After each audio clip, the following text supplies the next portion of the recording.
Bismillahirrahmanirrahim. Assalamualaikum warahmatullahi wabarakatuh. Adik-adik mahasiswa semester 4 yang bahagia dimuliakan Allah Ta'ala. Pertama-tama mari kita panjatkan bersyukur kita Allah Ta'ala nikmat kesehatan, kesempatan pada pagi yang mulia ini. Saya hadir dalam rangka ikuti perkuliahan yang kedua, web kedua untuk mata kuliah pembelajaran PKN. Saya ingatkan kepada sekalian untuk mengikuti aktif dari awal sampai akhir, ikuti kuliah dengan baik. Yang sudah daftar hadir, aktif mengikuti edukasi dengan tekun dari awal sampai akhir. Perlu kami sampaikan beberapa hal yang perlu digarisbawahi bahwa pemberian kuliah ini adik-adik telah mempelajari modul dari 1 sampai 12. Nah, hari ini kita akan pertemuan yang kedua ini akan kami sampaikan sebagai pengantar video kaitannya dengan materi pembelajaran modul 2, yaitu keterkaitan PKN dengan IPS dan mata pelajaran lainnya. Konsep serta prinsip kepribadian nasional, semangat kebangsaan, cinta tanah air dan bangsa, dan serta bela negara. Di dalam pembelajaran PKN ada keterkaitan PKN dengan mata pelajaran yang lain. Ya, kita sebagai guru hendaknya mampu bagaimana menggarisbawahi, bagaimana mengetarakan, menjelaskan kaitan antara pelajaran PKN dengan pelajaran lain. PKN sebagai wahana pendidikan demokrasi dilakukan atau dilaksanakan melalui beberapa hal, beberapa tahapan. Pertama adalah civic inteligensi yang menyangkut kecerdasan dan daya nalar warga negara, baik di dalam dimensi spiritual, nasional, emosional, dan maupun sosial. Yang kedua, civic responsibility, bagaimana bentuk kesadaran akan hak dan kewajiban sebagai warga negara yang bertanggung jawab. Kemudian yang berikutnya adalah civic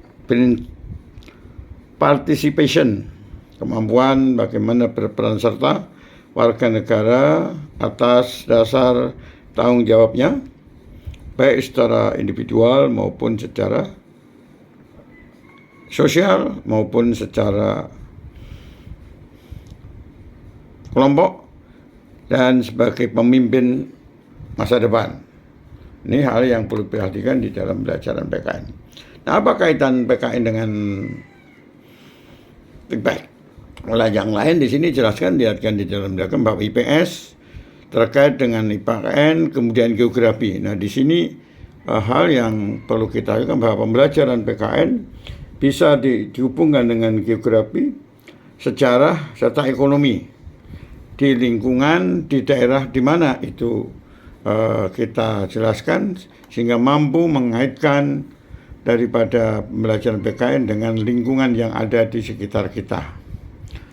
Yang berikutnya juga bahwa pembelajaran PKN SD ini diterapkan secara terpadu. Konsep belajar yang terpadu itu antara lain pembelajaran harus membantu anak memperoleh gambaran yang utuh tentang yang bermakna.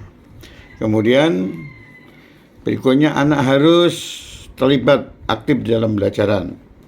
Ini ciri khas pembelajaran terpadu.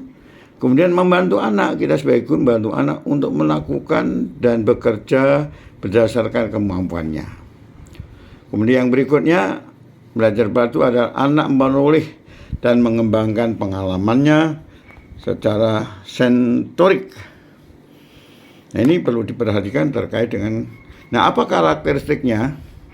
Bahwa karakteristik pembelajaran terpadu itu adalah berpusat pada anak, kemudian memberikan pengalaman langsung, pemisahan antara bidang-bidang studi yang tidak begitu jelas. Maka di sini menjadikan konsep dan sebagai bidang studi.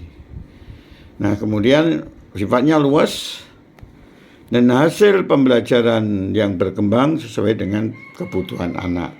Jadi tidak mengajar, hendaknya diperhatikan kebutuhan apa yang dicapai oleh anak. Nah, bagaimana modelnya? Budaya terpadu itu bisa keterhubungan, connected, kemudian menggunakan jaring laba-laba, kemudian keterpaduan atau integrasi. Nah, ini model-model pembelajaran yang harus kita perhatikan dalam pembelajaran terpadu. Kita sebagai seorang guru, mahasiswa hendaknya memahami betul bagaimana mengatakan pola pembelajaran terpadu. Selanjutnya, bagaimana konsep prinsip kepribadian nasional, semangat kebangsaan, cinta tanah air dan bela negara. Nah, ini yang merupakan sasaran daripada pendidikan Pancasila atau pendidikan PKN, ya. Itu kita harus bagaimana bangsa sebagai kita bangga sebagai bangsa dan tanah air Indonesia yang dioleh sila-sila Pancasila. Sila pertama sampai sila terakhir, sila berketuhanan yang Maha Esa, ya. Sila Pancasila memiliki sebagai falsafah kita. Kemudian kepribadian khas, kepribadian yang sifatnya nasional, mempunyai budaya dan bernilai tinggi. Kita tahu bahwa sejak dulu bahwa bangsa kita mempunyai kelebihan budaya, kemudian budaya yang tinggi, yang beradab, ya. Kemudian juga kita mengingat bahwa ada yang namanya Sumpah Pemuda. Bagaimana menggapai kemerdekaan, bahwa kurang lebih kita 300 mandat dijatuh oleh bangsa lain karena kita adalah kebodohan, karena mudah dipecah belah. Maka selanjutnya baru 28 Oktober lahirlah Sumpah Pemuda. Jadi Yong Yapa, Yong Srebes bersatu bagaimana membangun atau memperjuangkan kemerdekaan. Nah, kemudian bagaimana